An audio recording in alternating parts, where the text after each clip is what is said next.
Innahu min Sulaiman wa innahu bismillahirrahmanirrahim. Assalamualaikum warahmatullahi wabarakatuh. Sahabat Andika, kali ini kita akan membahas sebuah topik menarik dari sejarah dunia, yaitu tentang sebuah bangunan megah yang luar biasa. Bangunan megah ini dibangun atas perintah seorang raja Mesir kuno. Ya, apalagi kalau bukan piramida. Namun, pembahasan kita kali ini akan mengupas sejarah piramida dari dua sudut pandang yang menarik, yaitu sains modern dan perspektif Islam. Namun sebelum kita mulai, jangan lupa klik subscribe dan nyalakan lonceng notifikasinya ya.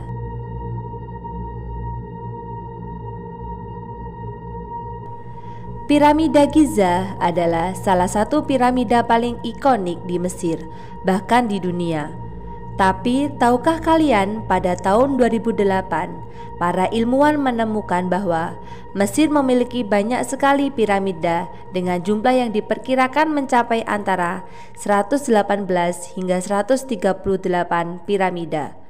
Piramida-piramida ini hadir dalam berbagai ukuran, mulai dari yang kecil, sedang hingga yang sangat besar. Dari sekian banyak piramida, piramida Agung Giza adalah yang terbesar dan paling menakjubkan. Lebarnya mencapai 230 meter dengan ketinggian hingga 146 meter. Bangunan ini diperkirakan dibangun sekitar tahun 2580 sebelum Masehi, menjadikannya salah satu keajaiban arsitektur tertua yang masih berdiri hingga kini. Piramida di Mesir pada dasarnya memiliki fungsi utama sebagai monumen sekaligus makam para raja atau Fir'aun. Ketika seorang raja Mesir meninggal, jasadnya akan diawetkan menjadi mumi, lalu disimpan di dalam piramida bersama dengan berbagai harta benda yang ditinggalkan. Mereka percaya bahwa harta tersebut akan menemani sang raja di kehidupan setelah mati. Yang luar biasa adalah cara piramida ini dibangun. Struktur megah ini terdiri dari balok-balok batu raksasa yang disusun rapi hingga membentuk piramida dengan dasar berbentuk persegi. Coba bayangkan, satu balok batu saja beratnya bisa mencapai 3 hingga 50 ton. Untuk perbandingan, berat satu balok itu setara dengan setengah berat sebuah rumah di Indonesia. Dan jumlah balok batu yang digunakan untuk membangun piramida sebanyak 2,3 juta balok batu. Bayangkan saja betapa sulit dan canggihnya teknik yang digunakan pada masa itu untuk mengangkat dan menyusun balok-balok batu sebesar ini menjadi bangunan yang megah. Dan seperti yang kita lihat sekarang, piramida memang dikenal sebagai salah satu bangunan paling megah dan kompleks dalam sejarah. Lama waktu yang dibutuhkan untuk membangun piramida di Mesir bervariasi tergantung pada ukurannya dan diperkirakan antara 15 hingga 30 tahun. Nah, teman-teman, ada kisah menarik dari seorang sejarawan Yunani terkenal bernama Herodotus yang pernah mengunjungi piramida agung pada tahun 450 sebelum Masehi. Saat itu Herodotus melakukan penelitian dan menyimpulkan bahwa piramida dibangun oleh ribuan budak yang dipaksa bekerja oleh perintah Fir'aun. Perataan ini kemudian menjadi rumor yang menyebar luas dan diyakini oleh banyak orang selama bertahun-tahun. Namun di kemudian hari teori Herodotus terbukti tidak sepenuhnya benar. Penelitian modern menunjukkan bahwa pekerja yang membangun piramida merupakan buruh latih yang diberi upah dan hidup di kamp-kamp khusus dekat lokasi pembangunan. Diperkirakan ada sekitar 30.000 tukang batu yang terlibat. Mereka adalah para ahli di bidang konstruksi batu, dibantu oleh tim insinyur, arsitek, surveyor, dan pengrajin yang cermat, merencanakan setiap detail pembangunan. Tidak hanya itu, proyek besar ini juga melibatkan lebih dari 100.000 pekerja konstruksi yang membantu dalam berbagai tugas. Jadi, pembangunan piramida adalah hasil kerja keras dari sebuah tim besar yang sangat terorganisir. Menariknya lagi ada seorang tokoh jenius yang memainkan peran penting dalam pembangunan piramida ini. Tokoh ini sosok yang sangat dihormati dan dianggap sebagai kunci utama merancang dan mengawasi proses pembangunannya. Siapakah dia? Kita akan mengulasnya lebih dalam. Ada satu tokoh penting yang disebut hingga 6 kali dalam Al-Quran. Tokoh tersebut adalah Haman. Kemampuannya yang luar biasa membuatnya dipercaya untuk menjalankan proyek-proyek besar atas perintah Fir'aun. Namun, ada kontroversi menarik terkait sosok Haman ini. Dalam tradisi Kristen, Haman disebut sebagai seorang tokoh yang hidup di masa kerajaan Babilonia, bukan di Mesir. Hal ini sering dijadikan bahan kritik terhadap Al-Quran. Dalam Islam, bahwa kisah Haman dalam Al-Quran dari zaman Nabi Musa. Dalam catatan sejarah awal tentang Fir'aun karena bahasa hieroglif, bahasa tulisan Mesir kuno yang telah lama terlupakan. Namun, saat Profesor Maurice mempelajari kamus besar bahasa hieroglif, ia menemukan fakta mengejutkan. Nama Haman ternyata benar-benar tercatat dalam hieroglif kuno sebagai seorang penjabat penting di istana Fir'aun. Ia menjabat sebagai kepala staf ahli pahat batu sekaligus orang yang bertanggung jawab atas pembangunan ini.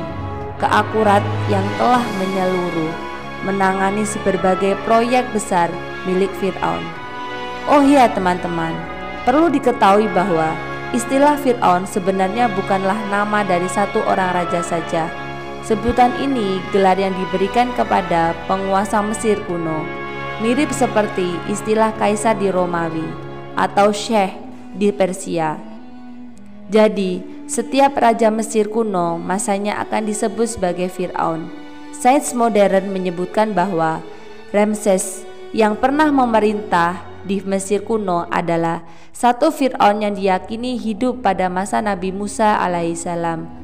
Al-Walid bin Musab bin Arayan, orang dari Bani Amalik, dikenal dengan nama Ramses, yang sering diidentifikasi sebagai Fir'aun di zaman Nabi Musa. Ramses dikenal sebagai salah satu Fir'aun yang kuat dan kejam dalam sejarah Mesir.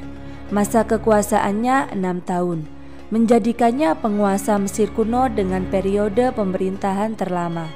Kejayaan ini tidak hanya menunjukkan kekuatannya, tetapi juga kekejamannya terhadap rakyat, termasuk perlakuannya terhadap kaum Bani Israel. Teman-teman, mari kembali lagi bagaimana caranya sebuah piramida raksasa bisa dibangun di zaman kuno. Di masa itu teknologi tentu tidak secanggih seperti yang kita miliki sekarang. Namun, yang luar biasa adalah sebelum para sejarawan modern mengungkapkan teori tentang cara pembangunan piramida, Al-Quran sudah terlebih dahulu memberikan petunjuk tentang proses pembangunannya. Hal ini menjadikan satu bukti keajaiban kitab suci yang datang dari Allah Subhanahu wa Ta'ala.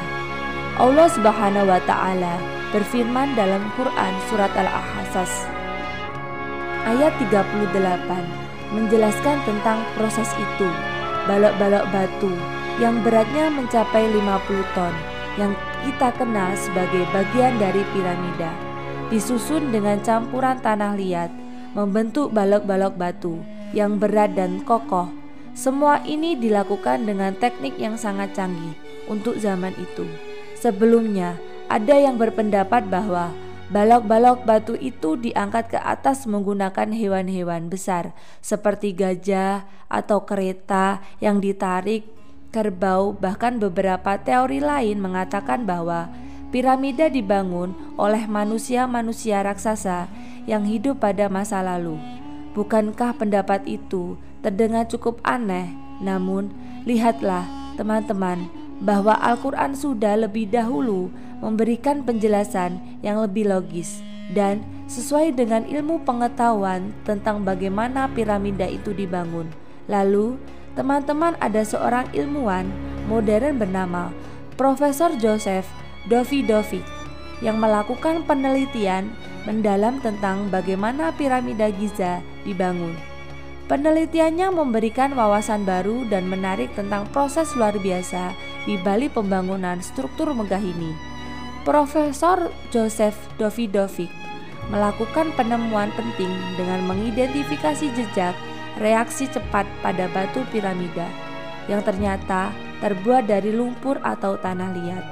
Sebelumnya, para pakar geologi kesulitan membedakan antara batu alam dan batu buatan.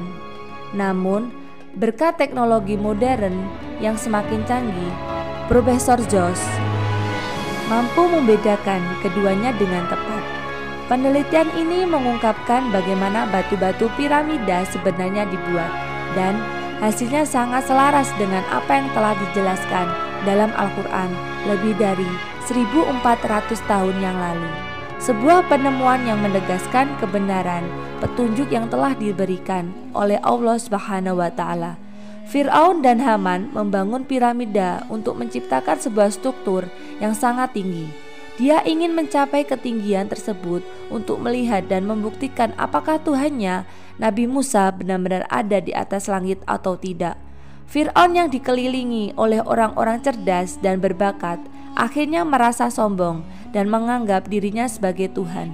Dalam pikirannya, dia ingin membuktikan bahwa tidak ada Tuhan selain dirinya.